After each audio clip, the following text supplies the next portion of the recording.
الحمد للہ وحدہ والصلاة والسلام علی من لا نبی بعدہ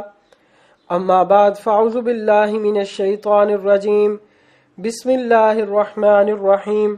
ولا تقولوا لمن يقتل في سبيل الله اموات بل احیاء ولكن لا تشعرون وعن انس رضی اللہ تعالی عنہ قال قال رسول اللہ صلی اللہ علیہ وسلم الانبیاء احیاء فی قبورہم یصلون صدق اللہ العظیم وصدق رسولہ النبی الکریم نحن علی ذلک لمن الشاہدین والشاکرین والحمد للہ رب العالمین رب اشرح لی صدری ویسر لی امری واحلل عقدۃ من لسانی یفقہوا قولی اللهم صل على محمد وعلى آل محمد كما صليت على إبراهيم وعلى آل إبراهيم إنك حميد مجيد اللهم بارك على محمد وعلى آل محمد كما باركت على إبراهيم وعلى آل إبراهيم إنك حميد مجيد.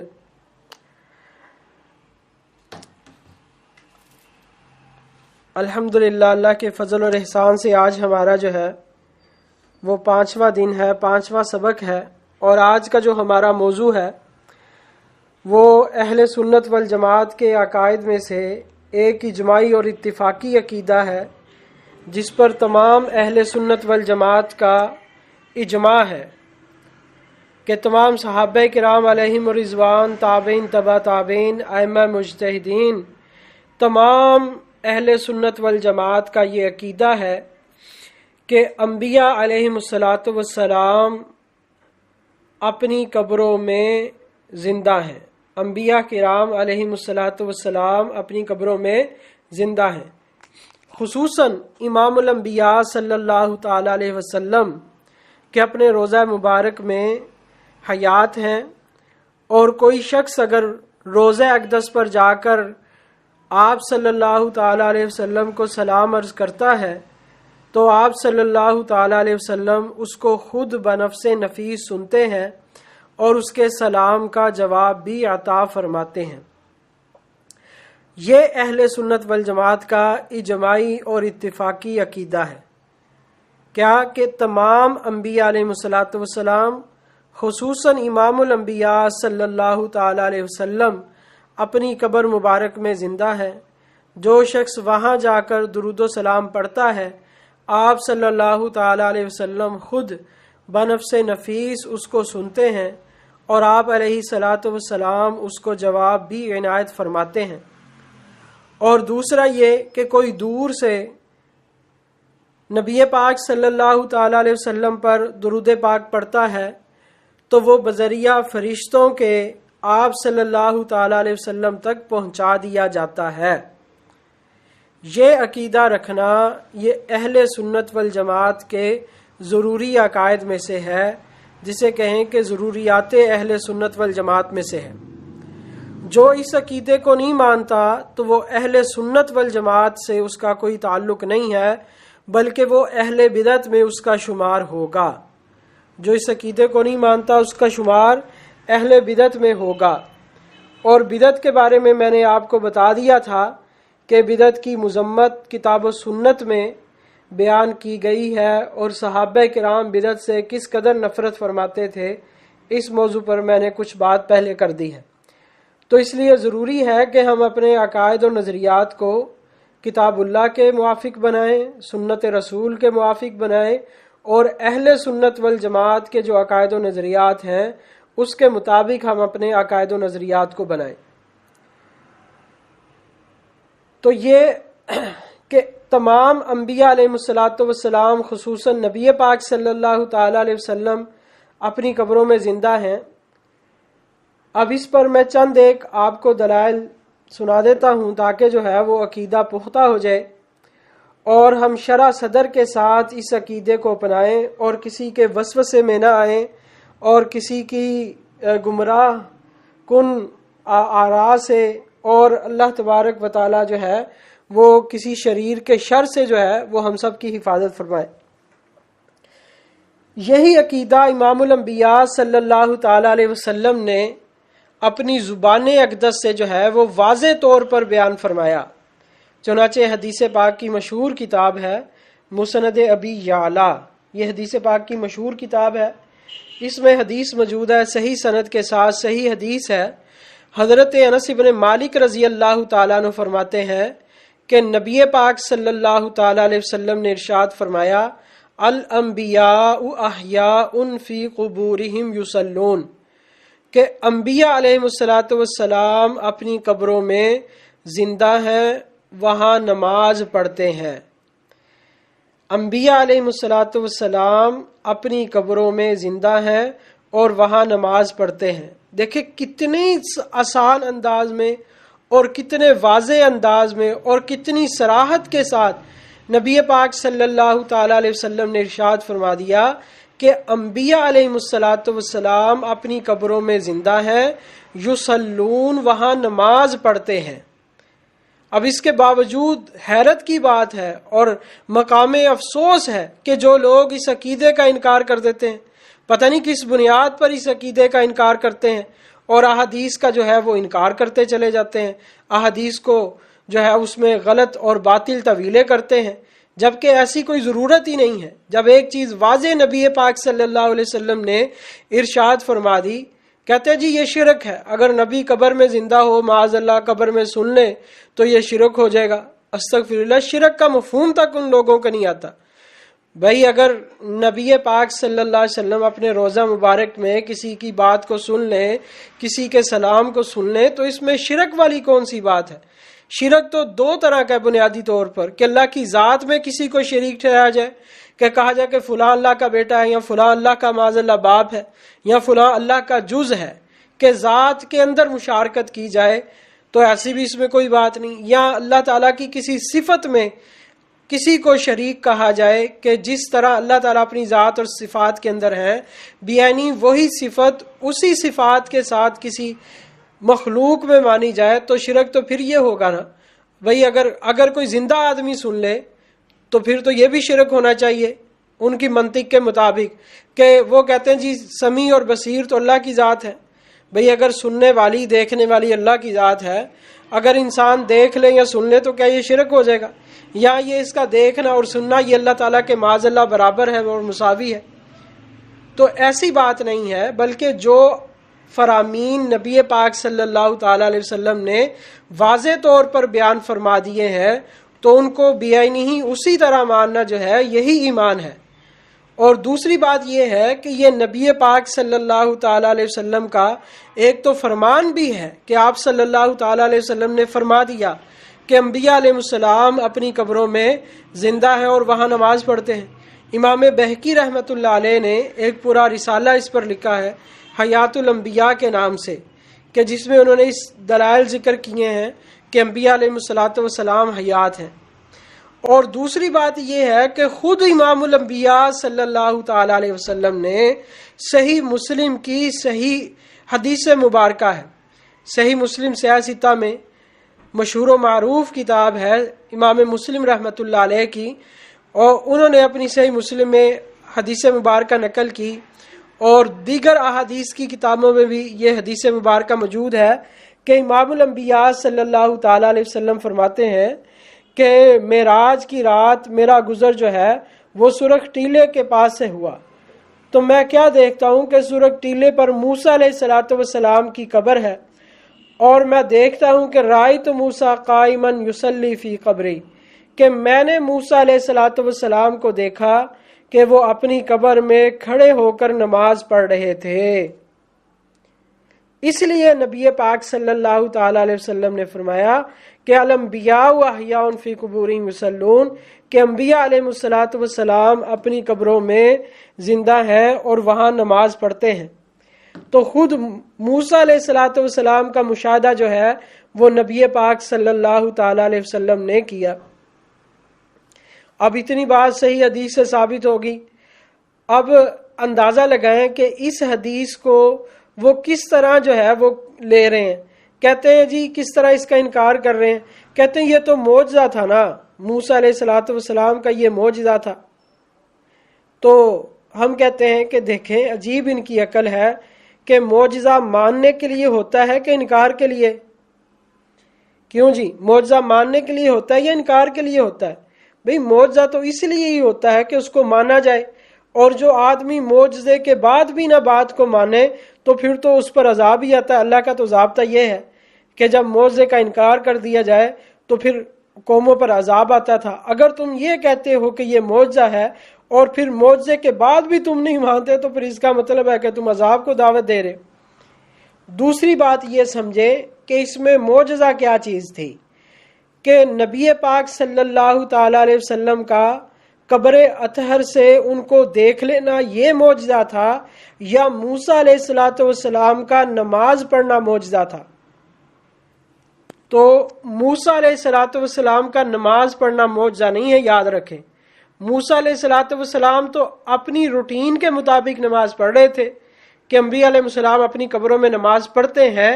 یہ معجزہ نہیں ہے۔ معجزہ یہ ہے کہ آپ صلی اللہ تعالی علیہ وسلم نے قبر کے باہر سے قبر کے اندر دیکھ لیا، یہ نبی پاک صلی اللہ تعالی علیہ وسلم کا معجزہ تھا۔ موسیٰ علیہ السلام کا نماز ادا فرمانا قبر میں یہ عقیدے کے مطابق تھا، دستور کے مطابق تھا، اور ایک روٹین کے مطابق تھا کہ انبیاء علیہ السلام تو قبروں میں نماز پڑھتے ہی ہیں، وہ تو ایک روٹین ہے۔ لیکن باہر سے نبی پاک صلی اللہ علیہ وسلم کا موسیٰ علیہ الصلوۃ والسلام کو دیکھ لینا یہ نبی پاک صلی اللہ تعالی علیہ وسلم کا معجزہ تھا۔ اور تیسری بات یہ ہے کہ اگر اس کا انکار اس لیے کیا جاتا ہے کہ یہ معجزہ ہے، تو حدیث میں تو آتا ہے کہ قرآن سب سے بڑا معجزہ ہے، تو پھر معاذ اللہ قرآن کا بھی انکار کر دیا جائے گا کہ بھئی قرآن تو معجزہ ہے اس لیے نہیں ہم مانتے۔ تو ایسی بات نہیں ہے، اور نہ اس میں کوئی شرک والی بات ہے، بلکہ یہ عقیدہ ضروریات اہل سنت والجماعت میں سے، جو اس عقیدے کو نہیں مانتا وہ اہل سنت والجماعت سے خارج ہے۔ تو موسیٰ علیہ الصلوۃ والسلام کا بھی قبر میں نماز پڑھنا یہ امام الانبیاء صلی اللہ تعالی علیہ وسلم نے اس کی بھی جو ہے وہ وضاحت فرما دی۔ اب اسی حدیث پاک سے ایک اور مسئلہ بھی ذہن میں آ گیا، کہ اس حدیث مبارکہ سے ایک اور مسئلہ ذہن میں آ گیا کہ وہ مسئلہ ہے کشف القبور کا۔ کشف القبور کا کہ بعض لوگ اعتراض کرتے ہیں کہ بھئی واقعات، مختلف واقعات میں آتا ہے کہ فلاں بزرگ نے جو ہے وہ دیکھا کہ ایک قبر میں عذاب ہو رہا تھا، یا قبر میں جو ہے وہ جنت کی نعمتیں تھیں۔ تو لوگ کہتے ہیں بھئی یہ کیسے ہو گیا، قبر کے حالات کس طرح انہوں نے دیکھ لیے؟ وہ تو مٹی ہے، منو مٹی کے نیچے دفن ہے، تو نظر تو جو ہے وہ مٹی کو تو کراس نہیں کر سکتی، تو اس نے کیسے دیکھ لیا؟ تو ہم کہتے ہیں یہ اس نے نہیں دیکھا، یہ اللہ نے دکھایا ہے، اور اسے کہتے ہیں کرامت، کشف القبور، کہ کشف قبر کے حالات کا کھل جانا۔ کشف کہتے ہیں کھل جانے کو، کہ کسی چیز کا کھل جانا ایک پردہ تھا، اللہ تبارک و تعالی اس پردے کو ہٹا دیتے ہیں، اور پردے کے پیچھے جو چیز ہوتی ہے وہ کھل کر سامنے آ جاتی ہے۔ تو اس حدیث مبارکہ سے اس کی بھی اصل مل گئی کہ کشف القبور بھی جو ہے اس کا بھی ثبوت احادیث میں ملتا ہے۔ اسی طرح کشف القبور سے ایک اور بات یاد آ گئی کشف سے، کہ نبی پاک صحیح بخاری شریف میں روایت ہے کہ نبی پاک صلی اللہ تعالی علیہ وسلم جو تھے وہ جا رہے تھے صحابہ کرام کے ساتھ کہ آپ صلی اللہ علیہ وسلم کی سواری جو ہے وہ بدک گئی۔ تو جب سواری بدکی تو نبی پاک صلی اللہ علیہ وسلم نے فرمایا، قبر کے پاس سے گزرے تھے، 2 قبریں تھیں، آپ صلی اللہ علیہ وسلم نے فرمایا کہ ان 2 قبر والوں کو عذاب ہو رہا ہے، اس عذاب کی وجہ سے یہ میرے جانور جو ہے وہ بدک گیا ہے۔ تو آپ صلی اللہ علیہ وسلم نے ارشاد فرمایا کہ جو ان قبر والوں کو عذاب ہو رہا ہے یہ کسی بہت بڑی چیز سے عذاب نہیں ہو رہا، بلکہ 2 معمولی چیزیں تھیں، ایک چغلی تھی اور دوسرا یہ ہے کہ پیشاب کے قطروں سے نہیں بچتا تھا۔ تو ان 2 چیزوں کی وجہ سے ان کو عذاب قبر ہو رہا ہے۔ یہ چھوٹی چیزیں اس لیے فرمائی کہ ان سے بچنا جو ہے وہ آسان ہے، کوئی مشکل کام نہیں ہے کہ انسان جو ہے وہ غیبت سے بچ جائے، چغلی سے بچ جائے، یا نجاست سے، پیشاب کے قطروں وغیرہ سے بچے، تھوڑی احتیاط کرے تو وہ اس سے بچ سکتا ہے۔ اور ایک حدیث میں آتا ہے کہ پیشاب کے قطروں سے بچو، اس لیے کہ عام طور پر جو عذاب قبر ہوتا ہے وہ اسی کی وجہ سے ہوتا ہے۔ اس لیے بھائی ذرا اس پاکی کا بھی اہتمام کرنا چاہیے، کیونکہ عام طور پر عذاب قبر کی یہی وجہ بنتی ہے۔ تو بہرحال کشف قبور کے بارے میں بھی یہ بات ہو گئی کہ اگر بعض اللہ والوں کو کشف قبور ہو جاتا ہے تو وہ کسی آیت اور حدیث کے خلاف نہیں ہے، بلکہ وہ حدیث کے مطابق ہی ہے۔ تو نبی پاک صلی اللہ تعالی علیہ وسلم کو بھی کشف ہو گیا، موسیٰ علیہ السلام کا نماز پڑھتے دیکھنا اور قبروں پر سے گزرنا اور قبروں کے حالات کا منکشف ہو جانا، یہ بھی کشف القبور کے بارے میں۔ اور اس سے یہ بات بھی واضح ہو گئی کہ نبی پاک صلی اللہ تعالی علیہ وسلم جو تھے، جب وہ گزر رہے تھے قبروں کے پاس سے، تو وہ قبریں کہاں تھی بھلا؟ وہ اسی زمین پر تھی نا قبریں، اسی زمین پر ہی قبریں تھیں، انہی کے پاس سے نبی پاک صلی اللہ علیہ وسلم کی سواری گزر رہی تھی، صحابہ کرام گزر رہے تھے۔ اب آپ کو اصل میں نا میں ایک چیز بتانے والا ہوں، اگلی اس بات کو سمجھانے کے لیے میں بات کرنے لگا ہوں کہ جو قبر تھی وہ اسی زمین پر تھی، اور اسی زمین پر جو قبر تھی اسی میں ہی عذاب ہو رہا تھا۔ اب یہ جو لوگ ہیں یہ کہتے ہیں کہ قبر، اس مٹی کے گڑھے کو قبر نہیں کہتے، قبر وہ ہوتی ہے جو علیین میں ہو یا سجین میں ہو۔ تو جب یہاں قبر ہی نہیں ہے تو قبر میں زندگی کیسی؟ جب یہاں قبر ہی نہیں ہے تو قبر میں زندگی کیسی؟ تو جب قبر میں زندگی نہیں ہے تو اسی قبر میں عذاب اور ثواب بھی نہیں ہے۔ اندازہ فرمائیں کس قدر باطل طویلیں یہ لوگ کر رہے ہیں، کتاب و سنت کے خلاف طویلیں کر رہے ہیں۔ اور حیرت کی بات یہ ہے کہ لوگ ان کے وسوسوں میں آ جاتے ہیں، اور ان کے وسوسوں میں آنے کی بنیادی وجہ یہ ہے کہ ہمیں دین کا علم نہیں ہوتا۔ جب ہم دین کے علم کو سیکھیں گے تو پھر جو ہے یہ شیطانی وساوس سے اللہ تعالی ہماری حفاظت فرمائیں گے۔ اب دیکھیں، اب آپ نے تو یہ بات سن لی، سمجھ لی، اب معاذ اللہ کوئی اگر آپ کو یہ بات کہے گا تو فوراً آپ اس کی تردید کریں گی کہ نہیں یہ بات تم غلط کہہ رہے ہو، ہم نے خود جو ہے وہ سنا تھا کہ حدیثوں میں آتا ہے کہ یہ قبر ہے اور اسی قبر میں عذاب و ثواب ہوتا ہے۔ کہ نبی پاک صلی اللہ علیہ وسلم نے فرمایا انما القبر روضۃ من ریاض الجنہ او حفرۃ من حفر النار، کہ قبر جو ہے وہ جنت کے باغوں میں سے ایک باغ ہے یا جہنم کے گڑھوں میں سے ایک گڑھا ہے۔ تو وہ کس قبر کے بارے میں فرمایا جا رہا ہے؟ اسی قبر کے بارے میں جہاں مردے کو دفن کیا جاتا ہے۔ بھئی ہم میں سے کوئی کسی کو علیین میں دفن کرنے جاتا ہے یا سجین میں دفن کرنے جاتا ہے، ساتوں زمینوں کے نیچے یا ساتوں آسمان کے اوپر؟ کوئی بھی نہیں۔ ہم تو اسی قبرستان میں دفن کرتے ہیں، اسی زمین پر گڑھا کھودتے ہیں، اس میں قبر بناتے ہیں اور اسی میں دفن کر دیتے ہیں۔ اور اسی کے پاس سے آپ صلی اللہ علیہ وسلم کا گزر ہوا تھا اور آپ صلی اللہ علیہ وسلم فرمایا کہ اس قبر والوں کو عذاب ہو رہا ہے۔ تو معلوم ہوا کہ ایک تو بات یہ ذہن میں رکھیں کہ قبر سے مراد یہی قبر ہے، کہ اسی قبر میں عذاب اور ثواب ہوتا ہے، اسی قبر میں عذاب اور ثواب ہوتا ہے۔ کہتے ہیں جی پھر جس کو بیڑیا کھا گیا یا جو سمندر میں گر کے مر گیا اور مچھلیوں نے جو ہے اس کے گوشت کو کھا لیا تو پھر اس کا کیا بنے گا؟ ہم کہتے ہیں آپ اتنی فکر نہ کریں، جس علیم اور قدیر نے اس کو ثواب یا عذاب دینا ہے وہ اس کو وہیں ثواب اور عذاب دے گا جہاں اس کے جسم کے اعضاء ہوں گے۔ تو دوسری بات یہ ہے کہ ایک قبر کا مفہوم عام طور پر جو قبر ہے وہ اسی کو قبر کہا جاتا ہے، لیکن ایک قبر کا مفہوم جو ہے وہ وسیع ہے۔ یہ میری باتوں کو تھوڑا سا آپ توجہ دھیان سے سنیں گی تو پھر آپ کو سمجھ میں آئے گی۔ ایک قبر کا مفہوم جو ہے وہ وسیع ہے۔ وہ قبر کا مفہوم کیا ہے؟ وہ یہ ہے کہ مرنے کے بعد، انسان کے مرنے کے بعد اس کا جسم جہاں چلا جاتا ہے وہی اس کی قبر ہے۔ مرنے کے بعد انسان کا جسم جہاں چلا جائے وہ اس کی قبر ہے، اور اس کی قبر میں ہی اس کو ثواب بھی ہوتا ہے اور اس کو عذاب بھی ہوتا ہے۔ اب کیونکہ عام طور پر عام ضابطے کے مطابق عام انسانوں کے جسم اسی قبر میں جاتے ہیں، اور بہت کم ایسا ہوتا ہے کہ کوئی سمندر میں مر جائے اور اس کی لاش کو جو ہے مچھلیاں وغیرہ کھا جائے، یا جنگل میں کوئی ہو جائے اس کے ساتھ حادثہ ہو جائے اور درندے وغیرہ اس کی لاش کو کھا جائے۔ وہ عام طور پر ایسا قلیل ہوتا ہے، لیکن بہرحال انسان کا جسم جہاں چلا جائے وہی اس کے لیے قبر کے قائم مقام ہے، اور وہی اس کو عذاب اور ثواب ہوتا ہے کہ اللہ تعالیٰ جو ہے وہ اس کو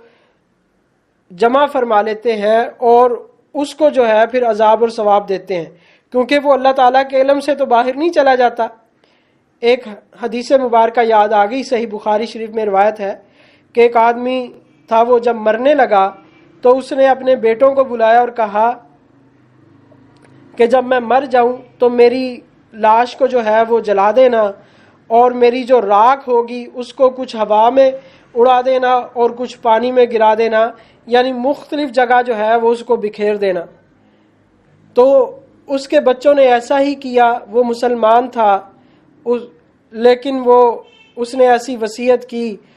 اور ایسا کیوں کیا کہ وہ کہتا ہے کہ اللہ تعالیٰ کے ڈر کی وجہ سے کہ میں بڑا گنہگار ہوں، تم ایسا میرے ساتھ معاملہ کر دینا۔ چنانچہ حدیث پاک میں آتا ہے، امام الانبیاء صلی اللہ تعالیٰ علیہ وسلم نے ارشاد فرمایا کہ جب وہ مر گیا اور اس کے بچوں نے ایسا اس کے ساتھ معاملہ کیا تو اللہ تعالیٰ نے اس کو جمع کر لیا اور اس کو اپنے سامنے کھڑا کیا اور پوچھا، ہے میرے بندے تو نے یہ معاملہ کیوں کیا؟ کیا تجھے یہ نہیں پتا تھا کہ میں اس بات پر قادر ہوں کہ تجھے جمع کر دوں؟ اس نے کہا، یا اللہ مجھے بالکل اس بات کا یقین تھا اور ایمان تھا کہ تو ہر چیز پر قادر ہے، لیکن یا اللہ میں گنہگار تھا، تیرے ڈر کی وجہ سے میں نے ایسا کیا، تو یا اللہ اور کوئی وجہ نہیں تھی، میں آپ کی قدرت کا منکر نہیں تھا۔ تو اللہ تعالیٰ کو اس پر رحم آ گیا اور اللہ تعالیٰ نے فرمایا کہ جا، تو نے میرے خوف کی وجہ سے ایسا کیا، جا میں نے تجھے معاف کر دیا۔ تو اس سے معلوم ہوا کہ انسان کا بدن جہاں بھی چلا جائے تو اللہ تبارک و تعالیٰ اس پر قادر ہیں اور اس کو جمع فرماتے ہیں اور اس کو عذاب اور ثواب وہیں ہوتا ہے۔ اب دیکھیں ماننے والوں کے لیے تو اتنی باتیں کافی ہیں، کہتے ہیں جی اچھا اگر اس کو وہیں عذاب اور ثواب ہوتا ہے تو اگر ایک پرندے نے اس کا جسم کھا لیا تھا، شیر نے کھا لیا تھا، تو جب اس کو عذاب ہوگا تو شیر کو تکلیف نہیں ہوگی، پرندے کو تکلیف نہیں ہوگی کہ اس کو تو عذاب ہو رہا ہے۔ اندازہ لگائیں کہ اگر نہیں ماننا تو باطل طویلیں کرنی، یہ ہوتے ہیں شیطانی وسوسے، یہ شیطانی وسوسے ہوتے ہیں۔ تو اب وہ کہتے ہیں کہ کیا پھر اس جانور کو نہیں تکلیف ہوگی کہ جب اس کو عذاب دیا جائے گا تو کیا اس کو تکلیف نہیں ہوگی؟ ہم کہتے ہیں دیکھیں اگر آپ کے دماغ میں اگر کوئی کیڑا آ گیا ہے یا آپ کے پیٹ میں کیڑے پڑ گئے ہیں تو پھر اس کے لیے دوائی کھائی جاتی ہے کہ نہیں؟ پیٹ میں کیڑے پڑ جائیں تو دوائی کھائی جاتی ہے کہ نہیں؟ جب دوائی کھائی جاتی ہے تو جو پیٹ کے کیڑے ہوتے ہیں وہ ان پر عذاب مسلط ہو جاتا ہے۔ عذاب کا معنی ہے تکلیف، تو وہ جو پیٹ کے کیڑے ہیں وہ تکلیف میں مبتلا ہو جاتے ہیں اور جو ہے وہ عذاب میں مبتلا ہوتے ہیں۔ تو جب تمہارے پیٹ میں ان کیڑوں کو عذاب ہو رہا ہوتا ہے تو اس عذاب کی وجہ سے بھی تمہیں عذاب ہو رہا ہوتا ہے کہ نہیں؟ یا تمہیں اس چیز کی کوئی خبر ہی نہیں ہوتی؟ تو بھائی اس کو تو کوئی خبر نہیں ہے۔ جو ہم ادویات وغیرہ استعمال کرتے ہیں تو جو ہمارے پیٹ کے اندر جو بیکٹیریاز ہوتے ہیں یا جو کیڑے ہوتے ہیں یا جو دوسری چیزیں ہوتی ہیں ان پر تو عذاب مسلط ہوتا ہے،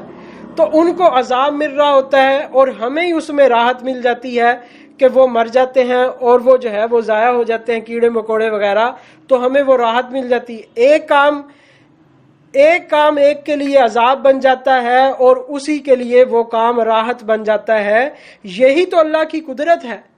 یہی تو اللہ کی قدرت ہے کہ اللہ دو متضاد چیزوں کو بیک وقت جمع کر دیتے ہیں۔ دو متضاد چیزوں کو اللہ تعالیٰ بیک وقت جمع کر دیتے ہیں، یہی اللہ تعالیٰ کی قدرت کا نام ہے۔ اور عذاب اور ثواب جو ہے یہ اصل میں اللہ کی قدرت کا نام ہے۔ اب دیکھیں اللہ تعالیٰ نے جو آراف کا فرمایا کہ ایک دیوار ہے، ایک طرف عذاب ہے اور ایک طرف راحت ہے، کہ دیوار ایک ہی ہے جو سورہ آراف میں اللہ تعالیٰ فرما رہے من قبلہ العذاب، کہ اس کے ایک طرف عذاب ہے اور ایک طرف کیا ہے؟ راحت ہے۔ تو بہرحال مطلب کہنے کا یہ ہے کہ یہ چیزیں برحق ہیں اور سچ ہیں، حق ہیں۔ نبی پاک صلی اللہ تعالی علیہ وسلم نے ارشاد فرمایا، صحیح بخاری شریف کی روایت ہے، ان عذاب القبر حق، کہ قبر کا عذاب جو ہے وہ حق اور سچ ہے۔ تو بہرحال ہمارا موضوع چل رہا تھا انبیاء علیہ السلام اپنی قبروں میں زندہ ہیں، تو قبر کے حوالے سے یہ کچھ چیزیں سامنے آ گئیں، اور پھر اس میں یہ بھی ہم نے معلوم ہو گیا اس حوالے سے کہ یہ جو کشف ہوتا ہے یہ بھی بالکل برحق ہے۔ اب کشف سے مجھے ایک اور واقعہ یاد آ گیا کہ ایک خاتون تھیں جن کا ذکر اللہ تعالیٰ نے قرآن میں کیا ہے۔ اللہ اکبر! یعنی اللہ تعالیٰ کے ہاں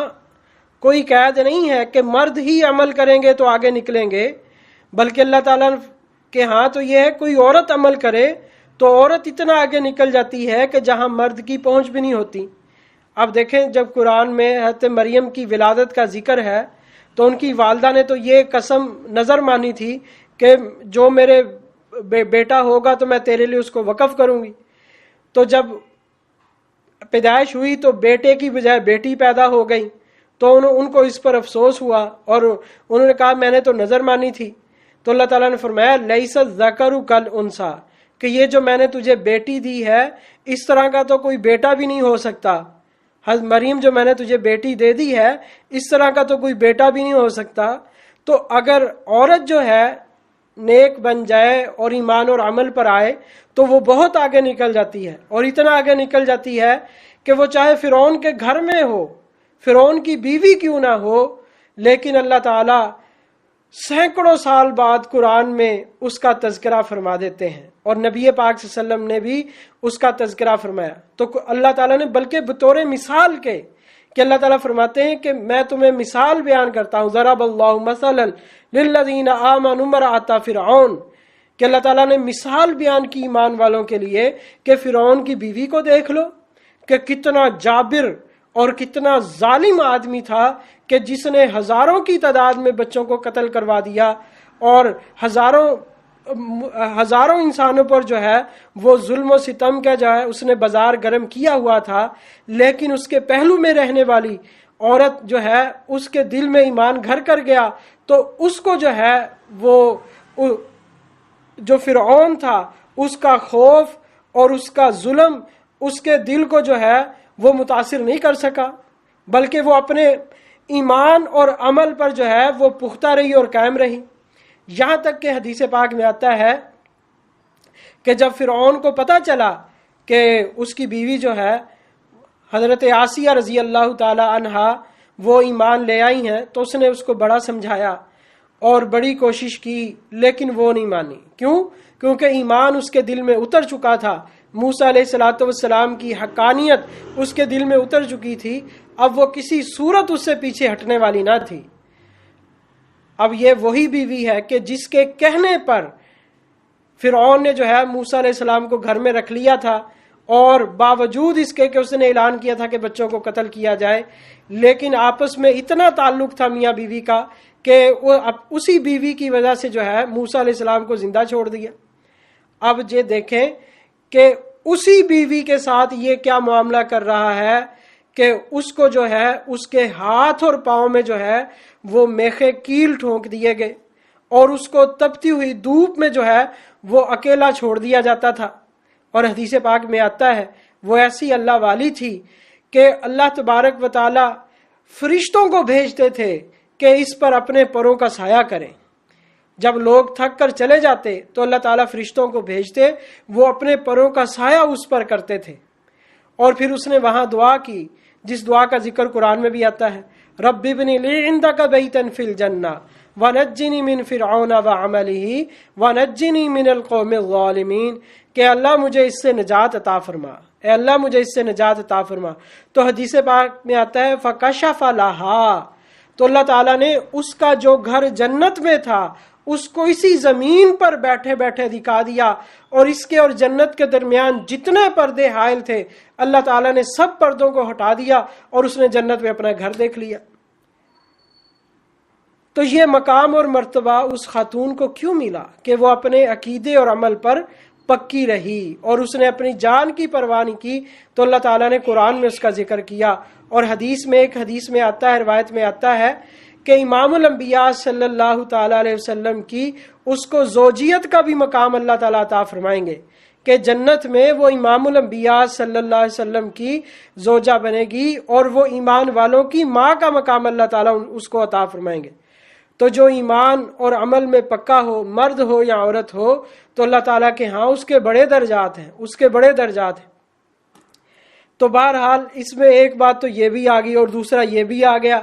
کہ جنت کشف بھی برحق ہے، یاد رکھیں کشف بھی جو ہے وہ برحق ہے، اس حدیث میں بھی آ گیا۔ تو اس لیے یہ عقیدہ جو ہے نہ تو خلاف عقل ہے اور نہ ہی خلاف نقل ہے۔ انبیاء علیہ الصلوۃ والسلام کا اپنی قبروں میں زندہ ہونا، اور قبر سے مراد یہی قبر ہے، روضہ اطہر سے مراد یہی روضہ اطہر جو مدینہ المنورہ میں ہے۔ نبی پاک صلی اللہ تعالی علیہ وسلم وہاں حیات ہیں۔ اگر وہاں آپ صلی اللہ علیہ وسلم حیات نہ ہوتے، انبیاء علیہ السلام قبروں میں زندہ نہ ہوتے، یا یہ عقیدہ شرک والا ہوتا، تو کیا نبی پاک صلی اللہ علیہ وسلم اس عقیدے کو بیان فرماتے کہ آپ صلی اللہ علیہ وسلم کی زندگی کا مقصد ہی یہی تھا، اللہ تعالیٰ کی وحدانیت بیان کرنا اور لوگوں کو شرک کی گندگی سے اور شرک کے گڑھوں سے نکالنا؟ یہ نبی پاک صلی اللہ علیہ وسلم تمام انبیاء علیہ الصلوۃ والسلام کا جو تھا وہ بعثت کا بنیادی مقصد تھا۔ اگر یہ عقیدہ شرکیہ ہوتا معاذ اللہ تو آپ صلی اللہ علیہ وسلم کبھی بیان نہ فرماتے، اور اس طرح امت کا تعامل یہ نہ ہوتا کہ وہ امام الانبیاء صلی اللہ علیہ وسلم کے روضہ مبارک کی زیارت کے لیے نہ جاتے۔ اگر وہاں کچھ تھا ہی نہیں تو وہاں جانے کی پھر ضرورت کیا ہے؟ حضرت بلال رضی اللہ تعالیٰ عنہ، ان کو خواب میں نبی پاک صلی اللہ تعالی علیہ وسلم کی زیارت ہوئی، دمشق چلے گئے تھے اور زیارت ہوئی تو آپ صلی اللہ علیہ وسلم نے فرمایا ما ہذہ الجفوۃ یا بلال، کیا بلال یہ کیسی بے وفائی ہے، تو ہمارے پاس مدینے میں نہیں آتا، تو ہمارے پاس مدینے میں نہیں آتا۔ اللہ اکبر۔ نبی پاک صلی اللہ علیہ وسلم کی غلامی میں ساری زندگی گزارنے والے، آپ صلی اللہ علیہ وسلم کی موجودگی میں اللہ تعالیٰ کی توحید اور نبی پاک صلی اللہ علیہ وسلم کی رسالت کا نعرہ بلند کرنے والے، اذان میں شہادتین کو بلند کرنے والے، تو جب ان کو فرمایا کہ اے بلال یہ کیسی بے وفائی ہے کہ تو ہمارے پاس نہیں آتا، حضرت بلال رضی اللہ تعالیٰ گھبرا کے اٹھ گئے اور فوراً جو ہے صبح ہی اپنی سواری کو تیار کیا اور مدینہ المنورہ کا قصد کیا، کیا کہہ دو جہاں حبیب کبریا احمد مجتبی صلی اللہ علیہ وسلم کی زیارت کی جائے۔ حضرت بلال رضی اللہ تعالیٰ کو اگر یہ معلوم ہوتا کہ وہاں تو ہے ہی کچھ نہیں، وہاں تو نہ نبی پاک صلی اللہ علیہ وسلم سنتے ہیں نہ جواب دیتے ہیں، تو وہاں جانے کی ضرورت کیا ہے؟ اور نبی پاک صلی اللہ علیہ وسلم کا خواب میں آ کر بتانے کی ضرورت کیا تھی کہ آپ صلی اللہ علیہ وسلم اپنی آنکھوں سے اس کی زیارت کرنا چاہتے تھے، بلال کی زیارت سے اپنی آنکھوں کو ٹھنڈا کرنا چاہتے تھے کہ جس نے اللہ کی خاطر گرمی سردی کو، دھوپ کو، کوڑوں کو، آگ کو برداشت کیا تھا، اعلاء کلمت اللہ کے لیے برداشت کیا تھا۔ تو حضرت بلال رضی اللہ تعالیٰ وہاں پہنچے، مسجد نبوی میں گئے، حسنین کریمین نے دیکھا تو فرمائش کر دی کہ اے بلال ہمیں وہی اذان سنائیں جو دور نبوت میں آپ دیا کرتے تھے۔ تو پھر کیا ہوا؟ حضرت بلال رضی اللہ تعالیٰ نے اذان دی اور پھر وہی منظر پیش ہوا، یہاں تک کہ عورتیں روتی ہوئی جو ہے وہ گھروں سے باہر آ گئی، اور نبی پاک صلی اللہ علیہ وسلم کی حیات کا منظر سامنے آ گیا کہ کس طرح آپ صلی اللہ علیہ وسلم کی زندگی میں حضرت بلال اذان دیا کرتے تھے۔ آج وہی اذان اور مدینے کی وہی بہاریں یاد آ گئی، اور ہر بڑے بچے، مرد اور عورت کی آنکھوں میں جو تھے وہ آنسو جاری ہو گئے۔ اللہ اکبر۔ تو خیر بات کرنے کا مقصد یہ تھا کہ اگر وہاں کچھ ہے ہی نہیں تو پھر جانے کی ضرورت کیا ہے؟ حضرت عمر بن عبدالعزیز رحمہ اللہ وہ لوگوں کو بھیجا کرتے تھے، جماعتیں بھیجا کرتے تھے کہ آپ جائیں اور وہاں جا کر میرا سلام روضہ انور پر میری طرف سے سلام عرض کریں،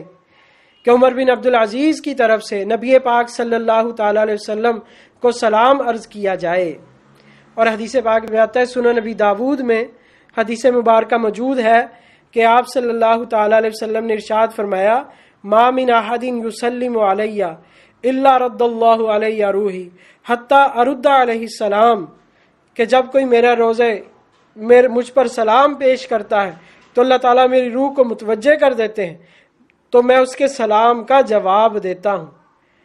اب متوجہ کرنا کیوں؟ کیونکہ آپ صلی اللہ تعالی علیہ وسلم نماز میں مشغول ہیں، نبی پاک صلی اللہ علیہ وسلم نماز پڑھ رہے ہیں، لیکن جب کوئی امتی جاتا ہے، اب دیکھیں اللہ تعالیٰ کی عجیب قدرت ہے اور نبی پاک صلی اللہ علیہ وسلم کی عجیب شفقت ہے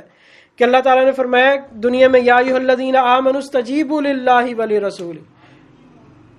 کہ اے ایمان والو اللہ اور اللہ کے رسول کی پکار کا جواب دو۔ جب تمہیں پکاریں، یعنی اگر کوئی نماز پڑھ رہا ہو تو وہ نماز چھوڑ دے، رسول پاک صلی اللہ علیہ وسلم کی پکار کا جواب دے۔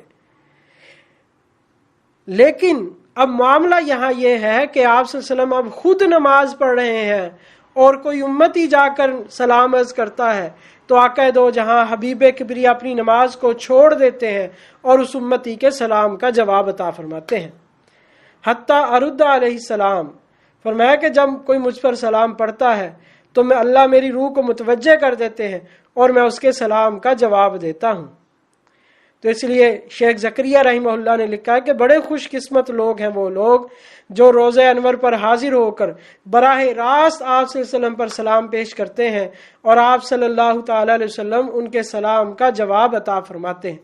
اور کتنا خوش قسمت وہ انسان ہوگا کہ جس کے بارے میں آپ سے فرمائے وعلیکم السلام،